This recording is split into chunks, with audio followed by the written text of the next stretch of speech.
often had very little experience with students like that, because I spend a lot of my time in office hours and things with students who are actually doing really well. They are often the ones who would come in.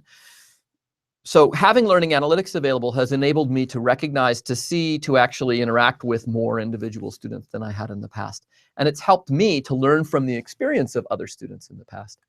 So being able to say, for example, that just because you come into this class and you don't have the same background as some of the people, you can still be successful. That's the kind of thing I could say, because I've learned from the experience, learned from the data of prior students. Finally, the last thing I wanted to say about this in terms of giving students feedback, encouragement, advice, and also getting them to come in and speak to individuals is the idea of tailored communication. So you also heard in the 5th week a little bit about the eCoach tool that we have been using here at Michigan. eCoach is a kind of nice in-between way of being able to speak individually to a student without needing to encounter them personally. Now, in many cases, this is a safer kind of way for a student to hear feedback and advice from you than needing to come into an office and get it from you in person. So the idea that you might be able to build systems that can personally, in detail, coach students toward better performance without them needing to go to the person, for example, who is evaluating them in the class, could be very important. A lot of times students are uncomfortable expressing the struggle they're having in a subject, particularly if they really care about the subject. They don't want to go to a powerful faculty member maybe and tell them that they're really struggling in the subject, but they need help. So if there are ways of building coaching tools that act like a real coach and not like an evaluator. All right, so let me digress about that a little bit. As an instructor in a class, I always feel like I'm a coach working with the students. My own sense is that I want to work with them to increase their success. And if they fail, then I do as well. That's what I feel as the instructor. I feel like a coach. But they don't feel it that way. And that's because they're taking my class and they know that as the course goes along, I'm not only on their side, I'm also the person who's going to be evaluating them. So when we first started building the eCoach system, I thought about a variety of ways that I could try to move myself more toward the coaching environment, an authentic coaching environment. The ideal way would be to have your students work with you toward the goal of being able to demonstrate their learning, and then to have some external agent come in and actually evaluate their learning. And to have any failure that the students have also not only feel like, but perhaps actually be a failure for you as an instructor. If you think about coaching in more traditional terms, athletic coaching, for example, this is really how it works. So when an athletic coach here on this campus, someone like our great softball coach, Carol Hutchins, prepares her team, she can really convince them that she's working entirely with them and is entirely on their side. Because what's going to happen is they're going to go out and together, the coach and the team, test themselves against the other team. So that kind of coaching that happens in athletics is the kind of coaching that I'd like to be doing for my students. But right now, my dual role as both the encourager and coach and as the evaluator in a class complicates that relationship. So very often students don't really want to talk to me about where they are. They'd like to be able to receive coaching, encouragement, advice, but worry about doing that in front of me as the evaluative person. So I think the world of coaching, of electronic coaching, is something that we're going to see emerge more and more, both about content like cognitive tutoring programs, but also about general approaches to life, study skills, life skills. I think that kind of coaching is going to gradually grow. This actually bleeds a little bit into the next question here, which says, I remember that one of the key collaborators on a U of M learning analytics initiative came to the project from working in personalized healthcare. This questioner says, I often see personalized education and personalized healthcare grouped together in discussions of analytics and big data. And then they go on to ask, do you see important methods or insights that practitioners of learning analytics can take away from similar efforts underway in the medical field or in other domains, and which ones would they be? This is a great question because it is a big part of what got me involved in learning analytics, was actually working in close collaboration with people who are doing digital health coaching that convinced me that we should be able to do digital education coaching. So this parallels very close to my own experience. My work in learning analytics began in part with the launch of eCoach. We launched eCoach because I learned about the work of my colleague here at Michigan, Vic Strecker, on personal health coaching. And it looked to me very much like what they were doing in digital health coaching could be adapted for education coaching. So there are some similarities and some differences between personalized healthcare, or personalized medicine, people sometimes say, and personalized education. So let me start by saying some words about the information environment and the privacy environment around data in these two different spaces. When people come to a college campus, they choose to join an intellectual community, a community in which, to a large degree, everyone is working together to create new knowledge and to generate learning in the students who come to the campus. They not only choose to come to the campus, they actually have to apply and pay money to do it, right? So they've really made a commitment to be a part of that campus community. In that context, information about a student or about a faculty member, about any member of the community, information about members of the community feels like something that it is natural to share. Just to give an example, students, of course, generate their own thoughts and ideas and put them into papers and share that with their instructors, often with the other students who are in their classes. They engage in conversation. They expose a lot of things about who they are and what they're about and what they think to the community that they're living in because they've chosen to live in that community. That feels like an environment in which the flow of information has a different nature from what it does in the larger world. So the idea that you should begin from a position of kind of extreme privacy within the context of a university doesn't really make sense. If you're coming into a university, you're coming in explicitly to interact with other people. So that environment is an information environment, a reputational environment in which we want to be interacting with one another. We want to know one another. We want to understand and evaluate one another inside that kind of environment. All right, that's the world in which personalized education takes place. It's an environment in which the sharing of information, both for instructors to be able to act on it, and also the idea that you might share your experience as a student with other students, perhaps students who follow after you, so that they can learn from your experience, seems very natural. Older students, for example, are very free with giving advice to younger students. They want younger students to learn from their own experience, right? We're all part of a community. We're all doing the same thing, really wanting to share that idea. Contrast that to the personalized medicine environment.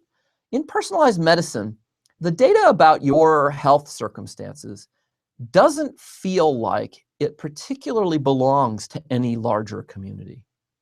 When you go to your doctor or you go to a hospital, you're not doing so to join a community of people.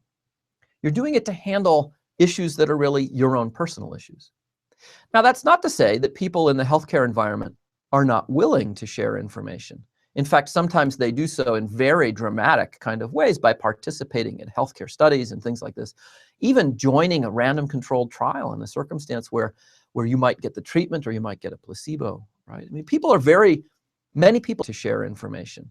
In fact, sometimes they do so in very dramatic kind of ways by participating in healthcare studies and things like this, even joining a random controlled trial in a circumstance where you might get the treatment or you might get a placebo, right? I mean, many people are very willing to contribute their time, energy, information, effort to put themselves to some extent at risk to participate in advancing healthcare knowledge.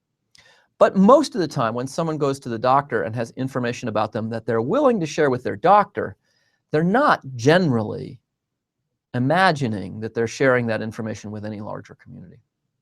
So in this sense, health information in the world of personalized medicine feels much more private than learning information in the context of personalized education, right? And this is in part why you see very different laws governing data about your health circumstances from the laws that govern data about your educational circumstances. So HIPAA and FERPA are very different kinds of laws, placing very different kinds of restrictions. Now, it's true that sometimes that healthcare information also feels much more fraught, like the fact that you have a chronic health issue you might worry would put at risk your chances of employment. But those differences maybe are somewhat less than people imagine. The fact that you failed a whole bunch of classes in your college career might also put your employability at risk, right? So I don't feel those are utterly different. I think it has more to do with the sense that you've joined a community on the education side, and you haven't really, in a natural way, joined a community on the healthcare side. As personalized medicine grows, and as the advantages of aggregating our data across large groups of people for medical purposes become larger and larger, we may see the sense that health information, like education information, should actually be shared very freely within the appropriate kind of context for the purposes of beneficence, of actually helping people be more healthy. But right now, those two environments feel very different. Okay, so that's just a starting point. Personalized learning and personalized health are different in the nature of the way people's information feels appropriate to really freely share. So that's one difference between the two. On the other hand, there are many, many similarities. And one great similarity is something that I learned from our public health coaching people here at Michigan. It's really a very simple observation that if you really want to have an effect on people's lives, if you want to change their outcomes, if you want to improve their lives, then really what you're talking about is you're talking about changing people's behavior. It's kind of obvious on the healthcare side. If people go on and continue to behave in the way they do, to eat what they do, to smoke if they do, to exercise or not, the things that affect their health, to get good sleep, whatever it is, if you don't change their behavior, then their outcomes in general aren't going to change, right? So if you want to alter someone's health circumstances, it's pretty clear that you're talking about changing their behavior. Now, the education side might feel a little bit different because after all, people are taking classes, they're going to class, they're learning things along the way for sure, right? But if you want to really change those educational outcomes, not just have the expected outcome occur, but actually have something better than expected occur, then the only way that's really going to happen is if the student who arrives in the class doesn't participate in this class the way they would have, but instead participates in the class in a way that's more effective. Maybe that involves doing more work or doing it earlier or doing it spaced out or whatever it is. If you don't change their behavior, then the outcome they will have in this class will be very much the same as the outcome some similar student would have had in a prior term, right? If you want to change the outcomes, you actually have to change students' behavior. This created a really new focus for me thinking about learning analytics, something that was learned from the public health side. You really want to focus on behaviors. So now when I think about coaching a student through a class, I really focus on individual kinds of behavior. And then I try to offer up arguments, perhaps including information, data, to suggest to them that some behavior, at least a little bit different from the one that they would naturally do, that some behavior might be better for them. Then if I really want to get them to change their behavior, it's not enough for me to just tell them this and encourage them or push them to do it. It's actually essential that I should get them to make a commitment. So the first step in a behavior change that I would usually make with a student is to present them with this kind of argument and then say, so is that something you want to do? I could say, for example, you know, it's clearly more effective to start studying for each exam at least a week before the exam occurs. I could show them some data that proves this is the case. And then I ask them, so is that something you want to do? Because that step of having them say, yes, that is something I want to do, constitutes a commitment on their part, a commitment that's a little hard to walk away from. If they say, I want to do this, and then they don't, in a sense, they've disappointed themselves. If I say, I want you to do this, and then they don't, well, they might disappoint me, but it doesn't necessarily disappoint them. So I think about behavior change in a new way, in a fashion that's really been modulated by my interaction with digital health coaching. And I think the ideas that are present in digital health coaching still have a tremendous amount to teach us in the learning coaching side, especially where we're focused on changing students' behaviors so that they actually will do different things in the course of their education, things that hopefully will lead to much better outcomes. Another fascinating thing about both sides of coaching is that they need to be very dynamic in their understanding of the individual.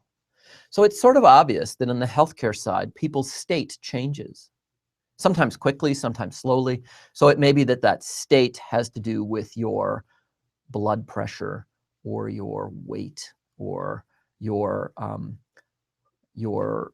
lung conditions, right? Things that, you know, are something you kind of expect to see change.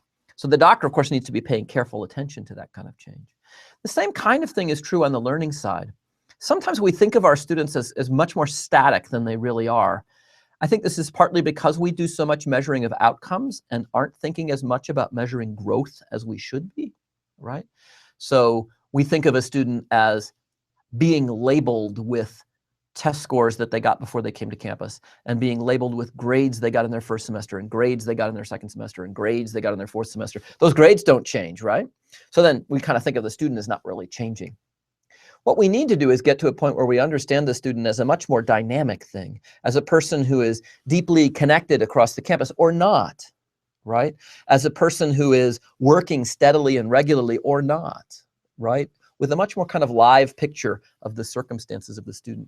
We should expect to see that student really advancing in their knowledge and their capability as they move through college. And we should be able to see that, not just see that they got grades in all these different classes, that they piled up a lot of classes, but to actually see their skills ratcheting up as they move their way through college, in the same way that we might on the personalized medicine side. So I think both of these fields are definitely moving ahead in parallel in a way, and I can imagine them coming together. Their differences lie in the kind of information environments that they're in, okay? I'll just mention that we have a very big data science initiative going on here at Michigan, and one of its elements is the newly launched Michigan Institute for Data Sciences. That institute has 4 major research thrusts in it, and 2 of those research thrusts are personalized education and personalized medicine. I think we're going to see some really interesting interactions within that center around these 2 topics. One that I was just having a conversation with someone here at Michigan about is privacy. So in both cases, in both personalized education and personalized medicine, you would like the individual and the doctors or teachers who are working with the individual to be able to examine the data of many people so that they can better understand the circumstances of this individual. You'd like to take the individual on the medical side and place them in the universe of people who've been through this kind of experience in the past and understand what that tells you. And in the same way on the education side, you'd like to take this individual student and understand where they fit into the landscape of all students who've been through this kind of environment before, and use that to move them toward better outcomes, right? So in both cases, you need to know about this individual, but you also want to know things, information about the much larger community. So how are we going to do that? How are we going to let the individual patient or student learn from all the experience of the other people? One of the ways to do it is to have systems that protect the privacy of those other individuals, but allow a student or a patient or their doctor or their teacher to extract information from that large data set. We've talked about privacy a number of times in this class. One method of protecting privacy and allowing extraction of information would be the kind of restricted reporting tool that we've touched on a couple of times. Things like our ART 2.0 tool that we have here at Michigan. That's one way to do it. Let them see information, but not let them get at the data. Another way to do it might be to create big synthetic data sets. If you add big synthetic data sets that really display the information about all those individuals who are out there without giving out any of their individual data, and if those synthetic data sets were good enough to reliably represent what's in the real data, then that would be fine. You'd be able to release the information from the real data without releasing the real data. There are many other schemes, a scheme called differential privacy that's being explored right now that would let you go into and use information that's in a data set without being able to extract particular information, only being able to extract information within a certain uncertainty. So differential privacy methods might be one of these. This general problem of how do you let people get in and learn from a data set without letting them get individual elements is a very good general data science problem. And consequently, it's one that I feel sure that people in Midas are going to work on. They're going to work on how do you provide access to big, rich, complex data sets that enables people to do serious research without putting at risk the individual privacy of people who've put their data into those data sets. Good general data science problem. Okay, let's turn to some more questions. The next question I have here has to do with private companies. So it says many successful private companies today have risen to prominence and even notoriety, in part because of their emphasis on analytics and personalized services. And they mention Google and Amazon and Facebook. It's easy to make the list much, much longer. And the question asks, have any of these companies shown an interest in learning analytics or connecting their services to educational tools? And have researchers explored leveraging these types of services, especially social networking tools, to support learning? Lots of great questions in here, lots of things we could talk about.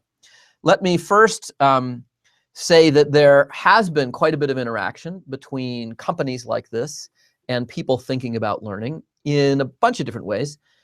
First of all, I think you're going to see companies that have focused on personalization move more and more toward learning. An example that's already really active is LinkedIn. So LinkedIn is a company that aims to be a kind of social network on the professional side. So I personally think of Facebook as a personal social network. I connect with people that I have personal social relationships with. And LinkedIn, at least in principle, as a professional social network. It allows me to make connections with people that I have primarily professional relationships with. LinkedIn is in many ways a reputational tool. They provide you a platform to show off who you are, to generate reputation, and to make professional connections with other people. Another important element of our society that forms this reputational and even connection-making role is universities. Right? When you get a degree from a university, that university remains prepared to testify to your academic success on campus, to tell people you really did receive the degrees that you say they did. In a way, when they do that, they are sharing their reputation with you as a graduate. A very important part of what universities do. They also form communities. So if you graduate from the University of Michigan, you probably know that you are a member of one of the largest living alumni bodies in the world. And you know this because when you travel anywhere in the world and you wear a University of Michigan t-shirt or baseball cap or whatever, you will meet people who also have connections to the University of Michigan. So the university forms one of those kind of roles. LinkedIn is also playing this kind of role. And in fact, they're quite eager to participate in educational validation in the way that universities do. So they're now exploring a variety of ways in which less formal, let's say, education might do things like register badges from code academies, for example, on LinkedIn in an official, formal way that replicates the kind of reputational power of the degrees that you receive from universities. So they're thinking a lot about being involved in the representation of learning in the same reputational way that colleges and universities are. And they're particularly excited about the prospect that people are becoming lifelong learners.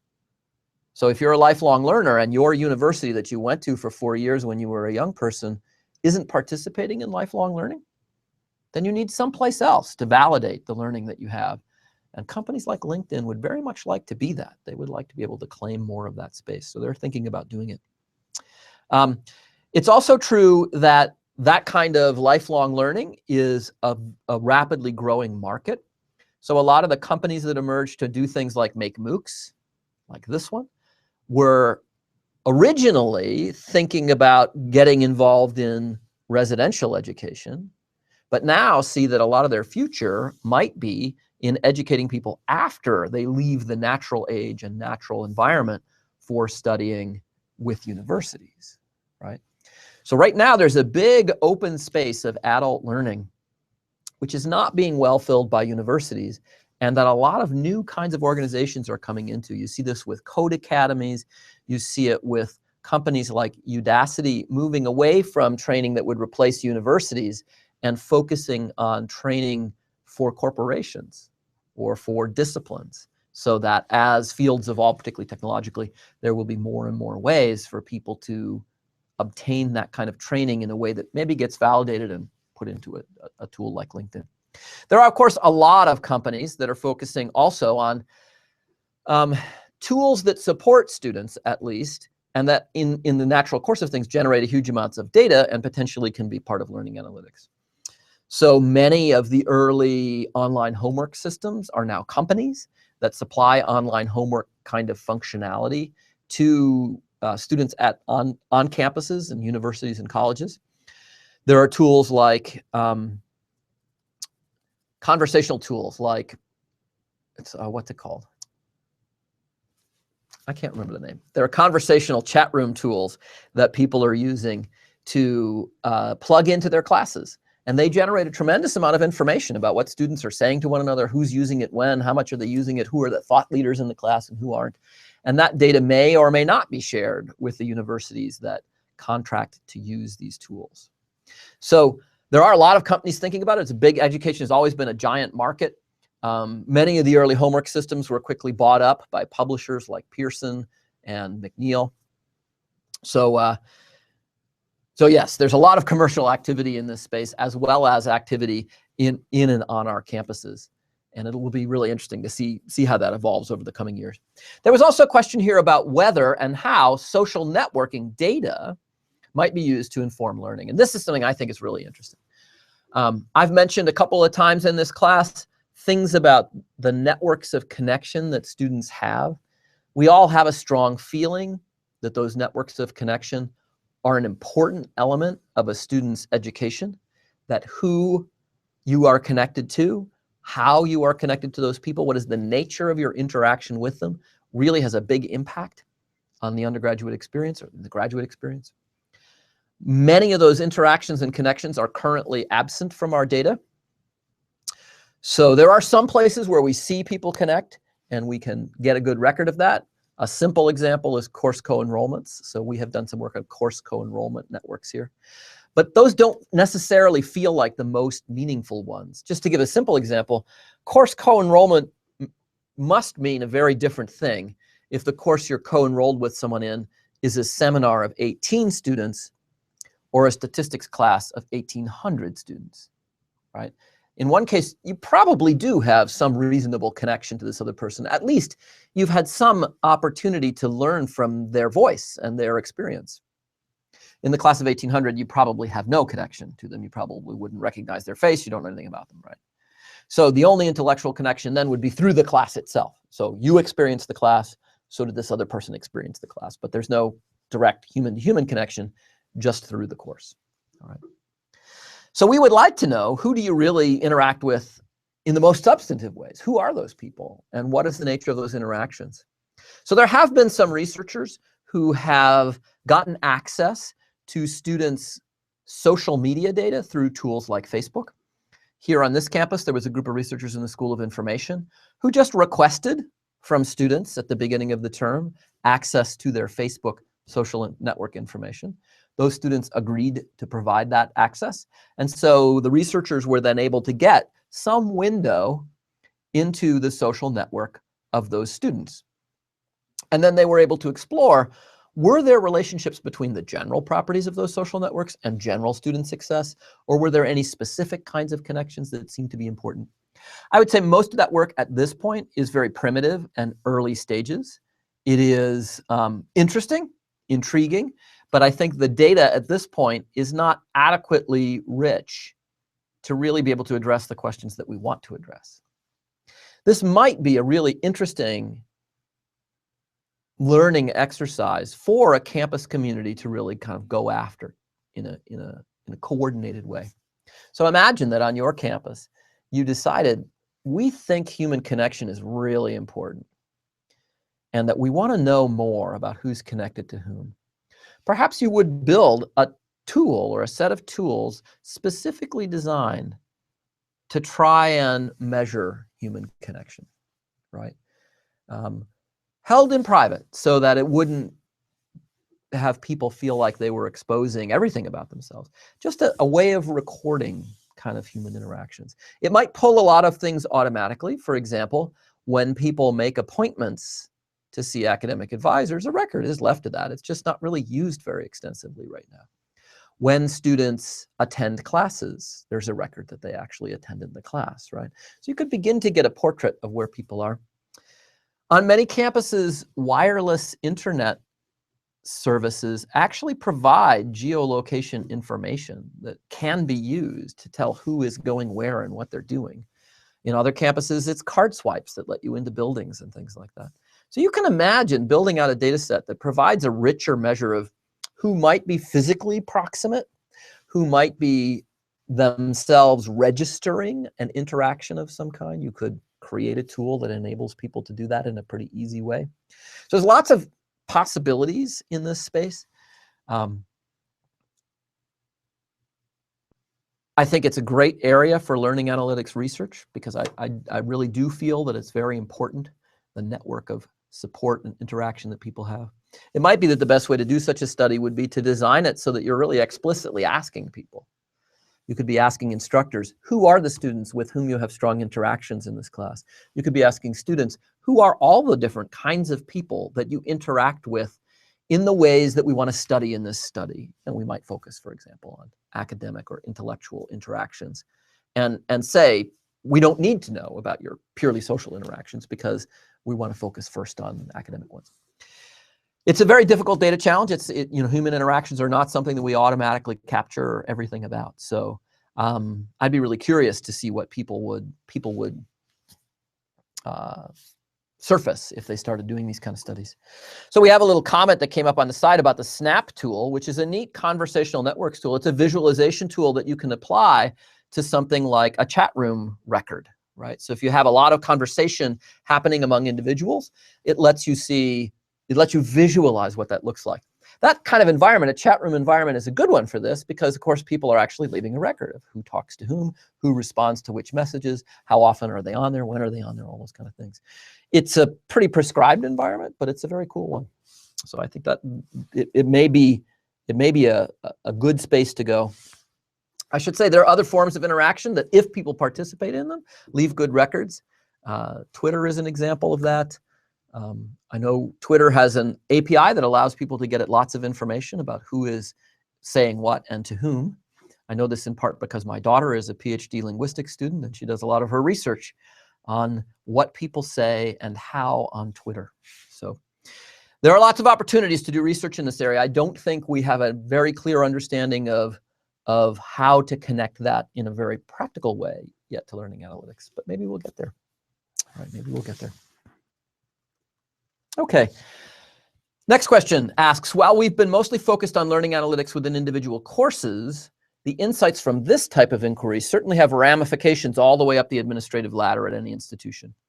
So what recommendations, if any, do you have for university or department leaders interested in using the insights from learning analytics tools to reshape their institutions or departments, or for students or faculty who want to bring those leaders into the conversation?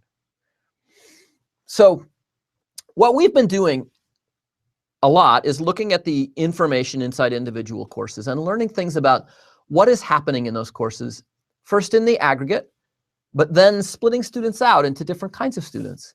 So we have seen that there are some courses in which almost all students are successful. There are courses maybe that are set up for mastery learning and that manage to get most of their students to that level. There are other courses, like the introductory physics course that we looked at a lot of times, that have this funny kind of property that they apply a grade penalty. Most students do worse in this class or get lower grades in this class than they do in their other classes. But they also kind of have a floor. The system of the class has been set up in such a way that not very many people fail the class, although a lot of people kind of fail to thrive in the class, right? It's not hard to imagine the mechanisms that drive the people who set up classes to make them be that way. It is relatively painful to fail people in classes, particularly required classes, because they're going to have to come back and take those classes again. It's somewhat less painful to give them a C- than it is to fail them. And so if you set up a system where, for example, it's possible to pass a class, though not do very well, by doing all the homework, or somehow, let's say, getting answers for all the homework, but never really being able to perform very well on tests. If you set up a class that way, then you will have this kind of floor in performance. People who at least put in the effort to turn things in will end up passing the class, even though they're not necessarily learning very much. At the same time, you can make the tests very difficult so that most people struggle in the class anyway, right? So you put a floor on it without needing to fail a large number of people. So that's one kind of class structure we've kind of noticed or seen on our campus, right? That there are a number of courses structured that way. Some of the other courses are not structured that way. They are difficult, challenging classes where the entire grade is based on tests, and they actually do fail quite a lot of people. So thinking about that structure, those kind of structures that are put in place in classes, is a conversation I think we should be having on our campuses. We need to think about how we evaluate students on our campuses and what this kind of learning analytics information tells us about the nature of the evaluative systems that we've created. If we could take those kind of grading systems and bolt onto them real measurements of student learning, perhaps from pre- and post-testing regimes, then we'd be able to better understand how the grades we're giving out map to real student learning. And that might really make us rethink what we're doing. It could well be, for example, that a lot of those students that are currently passing a course like this right now really shouldn't, that they really haven't learned the things that they need to learn. It's possible. Or it could go the other way around. We might find that the students we're giving lower grades, that we're still giving low grades to, are actually learning a tremendous amount. So helping us to understand the relationship between grades and learning is one of the good things that people should be doing. Also, we've talked a lot about different groups of people, in particular because it's the one that we kind of exposed to this class, the gender performance differences that we see in different kinds of classes. Now that's something that I think university leaders should be thinking really hard about. I think by looking over a whole array of different classes, we've been able to identify a pattern of preference, if you like. Maybe that's the wrong word. We've identified a pattern that tells us that a certain set of courses are courses in which one group of students thrives more than another group of students in a way that doesn't feel natural. We've not been able to find an explanation for. When a thing like that emerges on a campus, then I think it really is, to a great extent, up to campus leaders to think about creating the environment for change, right? The kinds of changes that I am pursuing on our campus to try and address this involve really shifting the evaluative scheme of these big introductory science and math classes. And this is a very difficult thing to do. It's very difficult for many reasons. One is that the courses themselves are highly traditional. The nature of evaluation in these classes has changed very little over a long period of time, much longer than my own career. So if we make a shift to any new kind of evaluative scheme and outcomes change, I think we will find that students, or that my colleagues, my faculty colleagues, will mostly think that it's not the student learning that changed. It's just the grades that we give out or the evaluations that we give, right? So we have to find a way of moving away from very traditional evaluative schemes that I think we now have evidence create an unlevel playing field. We have to find a way of moving away from those kind of evaluation schemes to a new evaluation scheme in which we actually hope that outcomes will change. And yet convince people that that shift from one kind of evaluation to another is entirely valid. So that's going to be a difficult thing to do. It's especially difficult to do it across a whole array of different disciplines. Because let's say I did it in physics. In our introductory physics course, all of a sudden we made this go away. It's not clear that I have any argument that will be considered epistemologically valid for making those changes in economics, where I might have kind of no professional credibility, right? So this is a place where I think campus leaders can help to support efforts that aim to solve a problem across more than one department, right? Within a department, the faculty in that department are going to have to come to some kinds of conclusions and make changes. But if a problem or if something that's going on is a larger pattern, then I think it's up to campus leaders to be thinking about how to make those changes so that they can change the institution and not just a course or a program or a department, right? Many different ways that might happen. One of the reasons we use the kind of evaluations we do in science classes right now is because big introductory science classes are taught in an industrialized, relatively low-cost way, right? We don't use a large number of graduate students as graduate student instructors in those classes, and consequently, we feel it's necessary or it's practical for us to use multiple choice exams. So if campus leaders really wanted to shift away from that, then perhaps they're going to have to get behind providing support for trying new kinds of things. That providing support thing's completely general. So if from learning analytics you learn things that you want to make changes to, somebody's going to have to help support those changes, both by allowing them to happen, that's a crucial element that campus leaders provide, but also by providing resources that can really actually help push things over the line. We have a very good and extended conversation going on with leaders across our campus. They are becoming aware of what it is we're learning. They're actually beginning to ask a lot more of their own questions. I can tell you that campus leaders on our campus, our president, our provost, deans, they're very interested in being able to demonstrate student growth. For a long time on our campuses, we've mostly had available to us these kind of outcome data, grades and things like that, the fact that people graduate, graduation rates. But we haven't been very good at measuring ourselves, and because we haven't measured it, we haven't been very good at representing the growth of students on our campus. So I think as we move towards systems that enable us to really demonstrate how much students grow while they're on campus, we'll use that to share it with students, to convince students that they're really changing. And we'll use it to share with the rest of the world to be able to show off what it is that really happens to students while they're on our campus.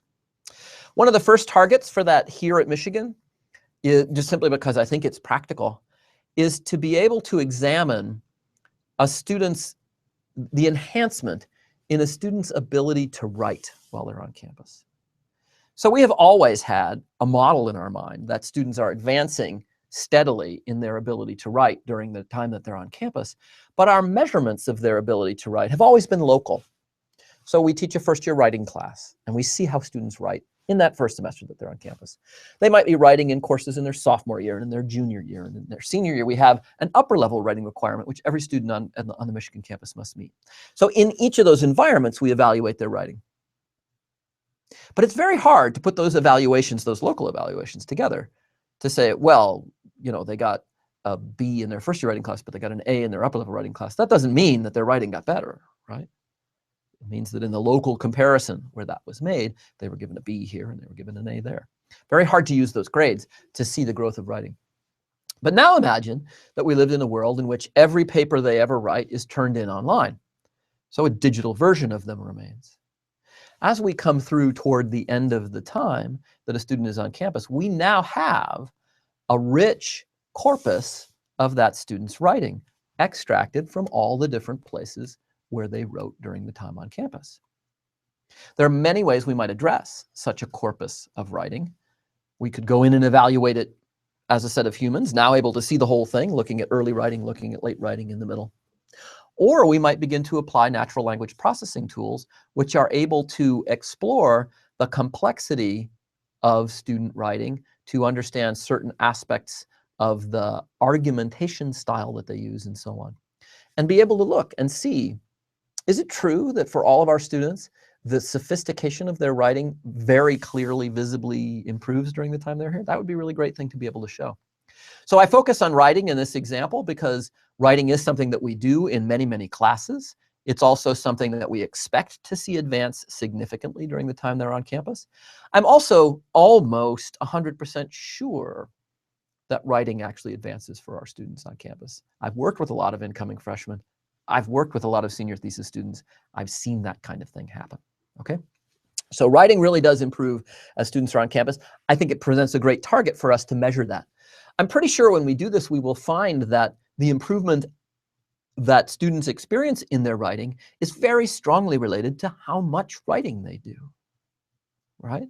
So very likely, you will find that students in physics, where we often do not write in our classes, will advance in their writing skills much less than students who study history or English, where they write extensively during their time on campus.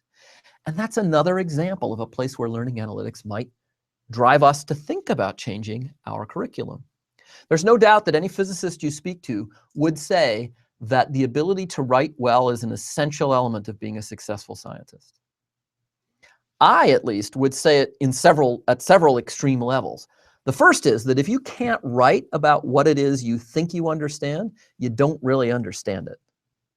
So I think you don't even understand your science if you can't write about it.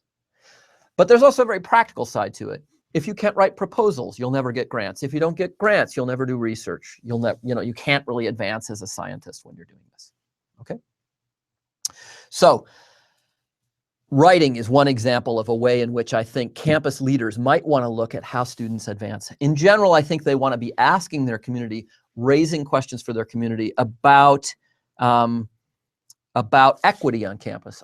Is the campus serving all different kinds of students well? About the ways in which a campus advances a student's career, right? They should be raising the stakes in a certain way for our ability to demonstrate the growth of our students. I'm almost certain this is going to happen in the coming decade, that we'll be doing that kind of thing. Okay, I have a question here about involving students. So how important is it to get students involved in the design and rollout of learning analytics tools, and what strategies have been effective and ineffective for getting students on board with learning analytics initiatives? This is a great question, and I think the answer, of course, depends on the nature of that learning analytics initiative. If you are building tools that are designed to inform department leaders, they may not actually have a role to play with speaking directly to students, in which case the students' understanding of how they work or receipt of their information is not necessarily so important. I mean, at a zeroth level, it is of course important that students understand the ways in which you're using student data on campus. So let's just set that aside. It's essential that you have transparency about what's being done with student data on your campus. I think most of the things we're talking about here in practical learning analytics don't come as much of a surprise to any student. They know we have transcripts. They know that we might look at questions about who goes from one class to another and so on. Still a good thing to make sure that they're told and that they know about it. Absent that, though, if it's a tool that's really not for students and it's not as important to get student input, many of our tools here at Michigan are very student-facing. I think those are the most important tools because students have the most to learn. So an example is the ART 2.0 tool, the Academic Reporting Toolkit that you heard a little bit about during last week. That tool, we're actually right now in the middle of a bunch of field trials with students. In order to understand whether the data about courses that we're presenting to students in the ART tool is valuable to them, we're actually having our student interns sit down with other students at the moment when they're considering which classes they want to take.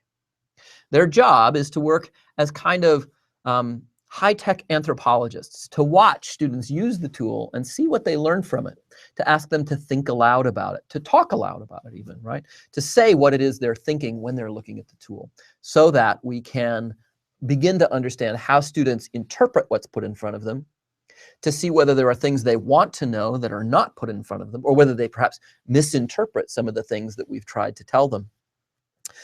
And by sitting with a group of students who are going through their process of scheduling their courses for next year, we're going to learn a lot about how students would like to see this tool designed. That's one way, is to actually put them in front of it and do some user experience testing, see what it is they do with it, what they learn from it.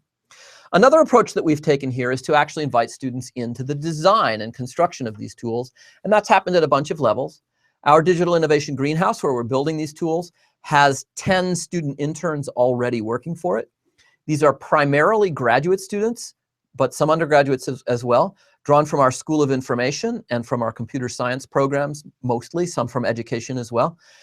And they're people who are really working at a pretty extended level, anywhere from 8 to 16 hours a week, working on these projects. They're students. They bring a student mentality and understanding to these projects, and they're contributing directly to the construction of the code. So that's one very high level of engagement. It's a super powerful approach because one thing every university has is lots of students. Those students are almost all the time looking for meaningful, authentic work experiences, which can prepare them for the kinds of tasks they might do out in the real world. So the fact that we can offer up to them the opportunity to work on real and interesting problems while they're here on campus, it's not hard to recruit them. We've had many, many more applicants than we've had spots that we've been able to give to people. So any campus should think about that, engaging students as workers on these projects. The other way we've involved students is through much more lightweight interaction. That has included a couple of design jams that we've run, where we basically bring the students in and we say, here's a bunch of things that we might be able to do with you, data we might be able to share with you. What are some of the ways that you'd like to see that put to work? And the difference between that design jam and something more intense like a hackathon is that in a design jam, you really come up with ideas and kind of sketchboards for what it might be. Whereas in a hackathon, you might actually create a real code challenge. Like, here's a database that presents this information to you. Actually build a visualization app that you think would be useful, right? That kind of hackathon project might take a day, might take a weekend, is a place where you might see some real innovation come out. Okay, so what are the challenges with doing this? There are lots of them. The first probably is that students, like faculty members and administrators, are pretty traditional. They aren't all walking around campus thinking about all the fascinating ways they could use data. So the first step in getting a student really engaged in doing these kind of projects is winning them over to the notion that it might really be valuable to them. So we often do this by showing them a version of something we already have that gets us part of the way there, and then asking them how they would change it, rather than saying, oh, if we gave you access to all this data, what would you do? Because they might not really have thought about it before. It's taken us a long time to come through this process to get to this point. So that's one level of one barrier of having students involved. Another, of course, is that students' lives are incredibly busy. So unless you have students who are personally really interested in a topic, it's going to be difficult to find them and get them engaged in it. This is why we try to put these tools in front of them in times and spaces where they would be most valuable to the students. So putting a tool that helps you pick classes in front of you when you're picking classes certainly seems like something valuable. If we were to take it to them 2 weeks after they picked their classes, you know, we might get no interest from them. So involving students can be really great. They're very, very bright. They're very capable. They work really hard. I would encourage you to think of all the different ways that you might involve students in your own work and try to put them to work. Okay. There is a note that one of our students put up asking about whether Piazza was the discussion tool that I talked about, and it is. It's exactly the tool. I just kept thinking Prezi, and I knew it wasn't Prezi. It was Piazza. So Piazza is a pretty good discussion tool, and a lot of courses on our campus open up for their students to use in the progress of a class. It can generate a really rich set of information. I don't know myself at the moment what and how much the owners of Piazza will share with an instructor about what students do. I know there's at least some basic record of student engagement and activity in the system, but whether it's right down to the time stream and the words that they type and everything else, I don't know. So one of the challenges we faced on this campus is that many faculty members are engaging with their students through third-party tools. And we would like to make sure that when they do that, we preserve for our campus the opportunity to use the data from the students, our students who are out there in this third-party tool using it. And so we're gradually developing a kind of sense of what should be the kind of legal agreements we make with those companies. And we're beginning to try to spread an ethic on campus so that faculty members would recognize when they send their students off into a third-party tool, they're doing something that has an impact on both their students and on our campus and our ability to understand what's going on with our students, that they should at least be thoughtful about, right? It's a new kind of experience sending students off into other tools. And so we haven't got a rock solid set of practices or even guidelines for when and where and how that should happen. But it's one of the things we're definitely thinking about. Thinking about it in a privacy sense too, because we have students, you know, who we're responsible for, who some of our faculty members are sending off into tools that are throwing advertising in front of them in ways that we haven't necessarily thought about very carefully. So it's one of the things we're worried about right now. Finally, there's a last question here about students using these kinds of tools in the K-12 system and then coming through to higher education and then maybe going on to further education.